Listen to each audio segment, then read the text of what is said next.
Hannity, we begin tonight with a Fox News alert. Election night 2023 is well underway. Polls are now closed in several key states where close races could serve as maybe a small preview of coming attractions for the 2024 election. Andy Beshear wins this race, called over Daniel Cameron. Ohio voters, they have passed a constitutional amendment protecting access to abortion. Many races defined heavily by the issue of abortion, which drove Democratic voters dramatically to the polls. And he also said, flip the House, keep the Senate, but he lost both.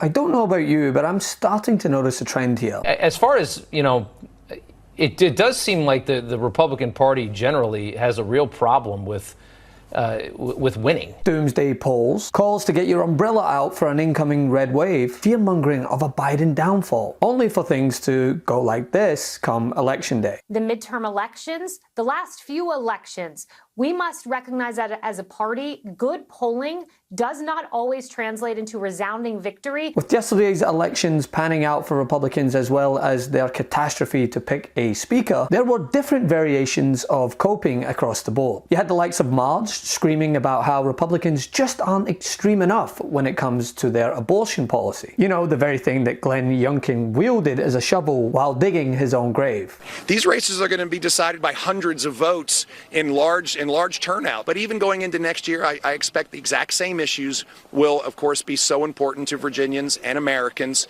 because this is what impacts everybody's daily life. And then as a Republican, I ask you, please send me a team in Richmond that'll work with me and not against me. I think we should progress a bill that protects life, and I just wanted to make sure people understand what we would deliver. In Virginia, CNN projects Democrats will gain full control of the state legislature, and a major setback for Republican Governor Glenn Youngkin in Virginia, who had been pushing to restrict abortions. He lost both. What an epic failure by Governor Youngkin. No abortion ban. I mean, I think that's what the voters said. Glenn Youngkin was saying that he really wanted that not to happen. He wanted to flip one side. The whole House, by the way, was up for grabs. He wanted one side to flip. The whole Senate up for grabs. None of that happened. To then Fox News hosts trying to grasp in real time just how medieval their party's policies really are. I'm really going to be honest about this, and I consider myself pro-life, but I understand that's not where the country is. I would say first trimester or Dobbs 15 weeks seems to be where the country is, Kayleigh. I want to stay with you on this issue. And these issues will be decided by the states. You talk to the Speaker of the House. I talk to the Speaker of the House. It is not going to be an issue in the House of Representatives. This is not going to be decided any longer in Washington, D.C. The states will decide. So if states say that, OK, 15 weeks is the legal time period where women can have an abortion.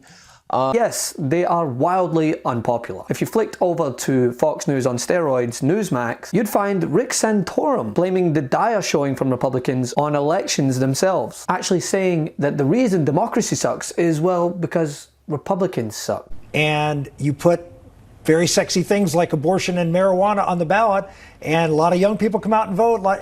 It was a secret sauce for disaster in Ohio. I don't know what they were thinking, but that's why I thank goodness that most of the states in this country don't allow you to put everything on the ballot, because pure democracies are not the way to run a country. So then you're... But I will tell you, I've saved the very best to last. Kayleigh McEnany on Fox News, well, she came in with the hot take that this sweeping win for Democrats isn't actually a win for the leader of said Democratic Party. Said polls do not equal votes. Yeah.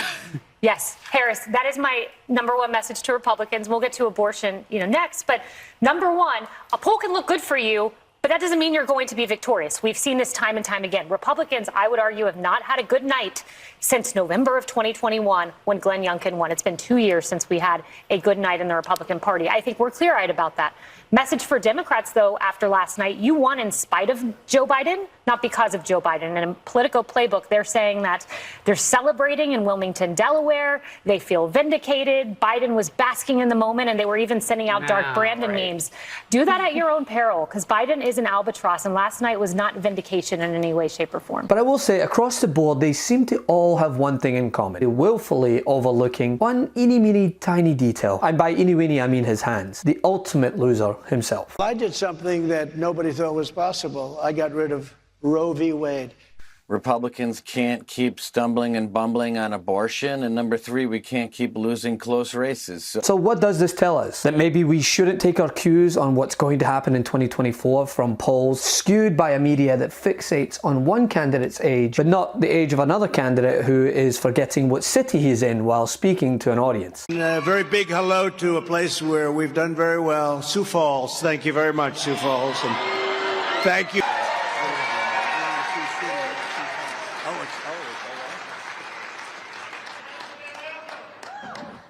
So Sioux City. And instead take our cues from elections themselves, especially considering the polls in the back-to-back elections have been so drastically wrong. Eyes on the governor races in Kentucky and Mississippi. Well, that was all a shock. They did have the House, and they lost both. So Peter Doocy is live at the White House with the latest for us. Hey, Peter, Virginia, pretty shocking, right?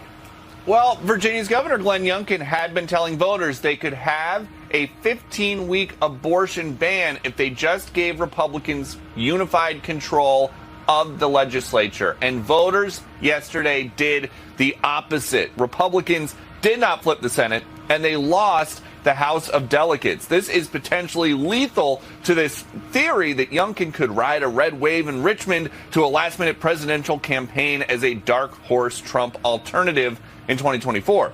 Abortion was also a big motivator in another state that has trended red lately, Ohio, where voters turned out to protect abortion in the state's constitution. They also voted there to legalize recreational pot.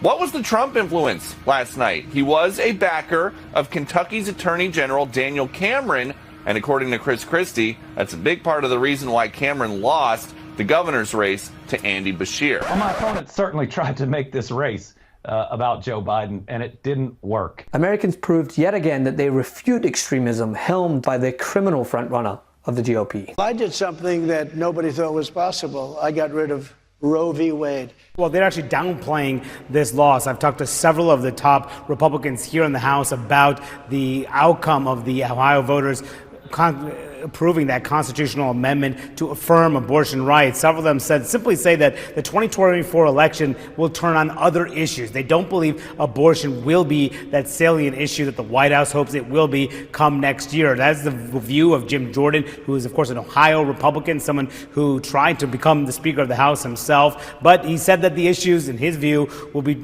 determined by things like crime, things like immigration. Abortion, he says, will not be on voters' minds, at least he hopes, come next year. Another House Republican leader told me that he does not believe it will be determinative at all in key House races. And then the Speaker of the House, Mike Johnson, someone who has made abortion issues, anti-abortion issues, central to his political identity. I asked him about this and about this being the seventh state to affirm abortion rights. He declined to comment, Jake, said that he wanted to look into this a little bit more here. But in talking to Republicans, they don't believe this is a big problem for them, even though last year, the election, 2022, did not go their way, in large part because of abortion. Hey Midas Mighty, love this report? Continue the conversation by following us on Instagram, @MeidasTouch, to keep up with the most important news of the day. What are you waiting for? Follow us now.